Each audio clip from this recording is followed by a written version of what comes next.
Hello, I'm Dr. Jeanette Raymond, psychologist, relationship expert, and psychotherapist, talking to you today about how to get over rejection.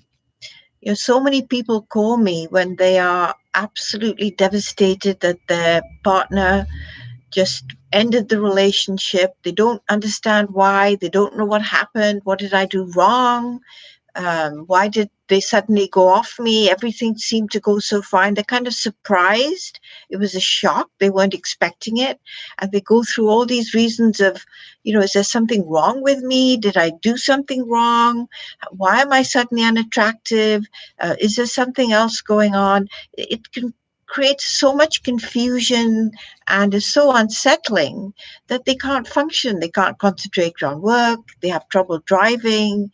They have lots of accidents, they make a lot of errors because their whole body and brain is completely like shaken and they're not in the real world. They can't focus, the anxiety is too great, and the feeling of rejection is like putting you back in a as if you were 2 weeks old. You feel helpless, you can't take care of yourself, you feel lost and alone, you feel that everything's dark, you don't know how to make any sense of anything.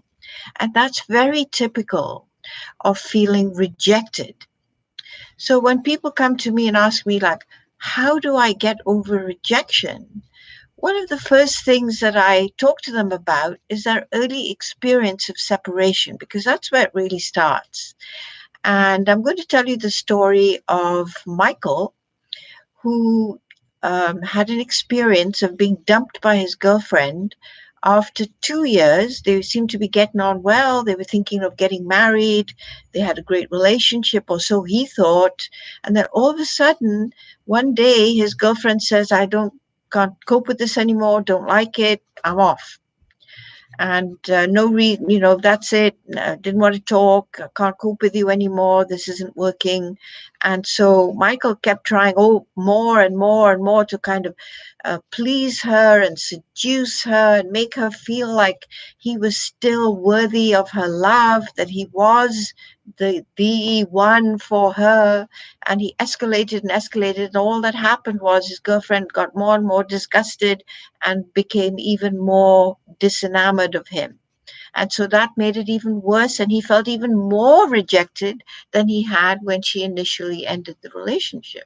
So when I talked to him about his early experience of separation, one thing we learned was when he was born, his mother had difficulty breastfeeding him, and she stopped very early, very abruptly, and put him on the bottle. So that was the first rejection. You're not good enough. You're hurting me. I can't take care of you. You have to kind of move, get out of the way. And so that was the first trauma and rejection. And believe me, it is traumatic if it happens that way, and the baby feels that it's their fault. So that's why when you feel you've been rejected in adult life, you think, what did I do wrong? What can I do to make it up to you?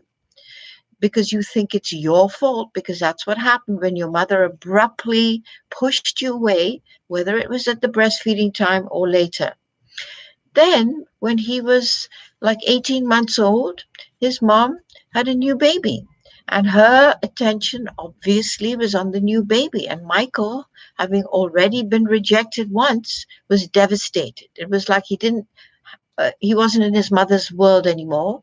Just like he felt when his girlfriend dumped him, he wasn't in her world anymore.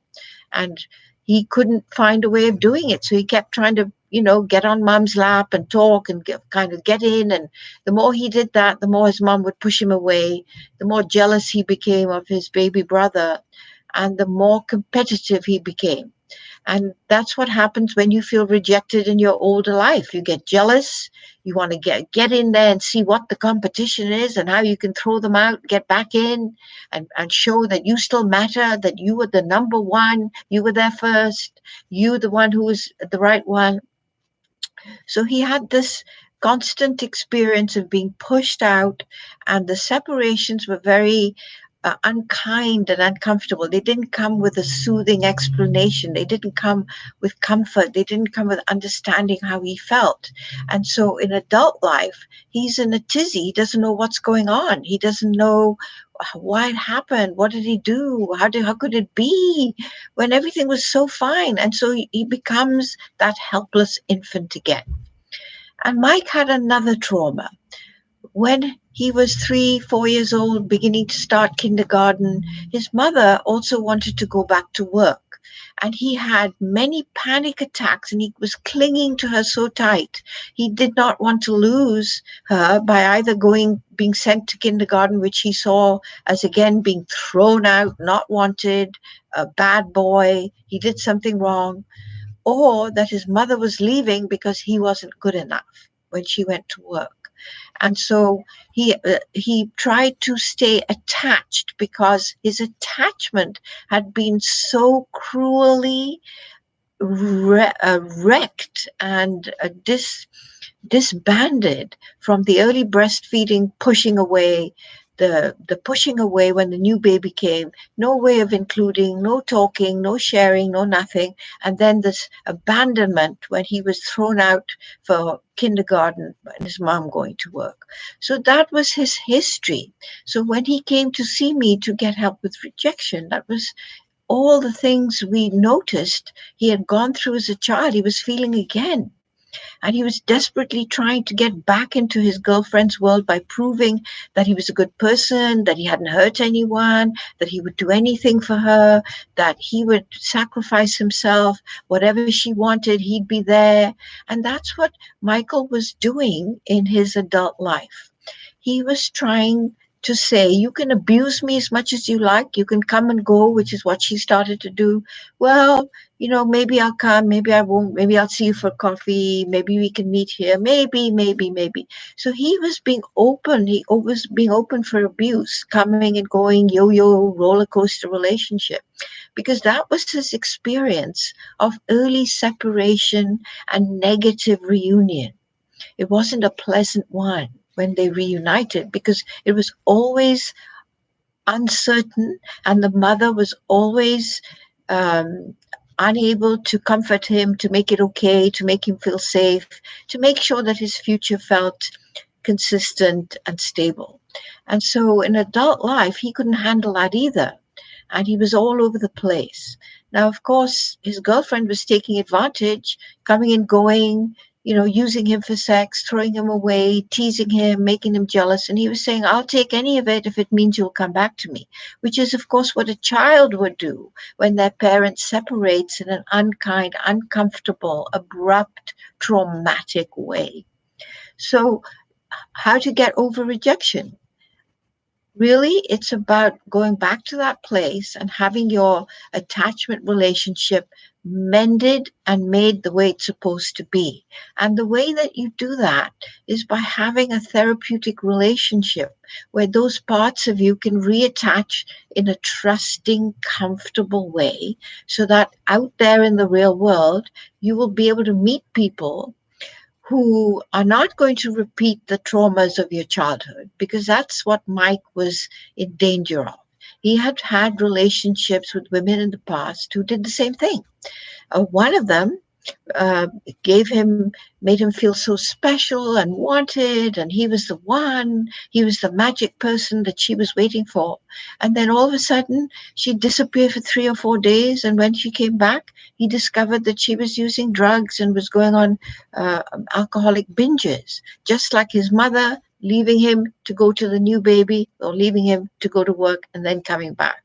So he was in danger of repeating this, just like he did with this girlfriend who had made promises to him about him being the only one, the special one, the magic one, the best thing ever, which is of course what the child wants to hear.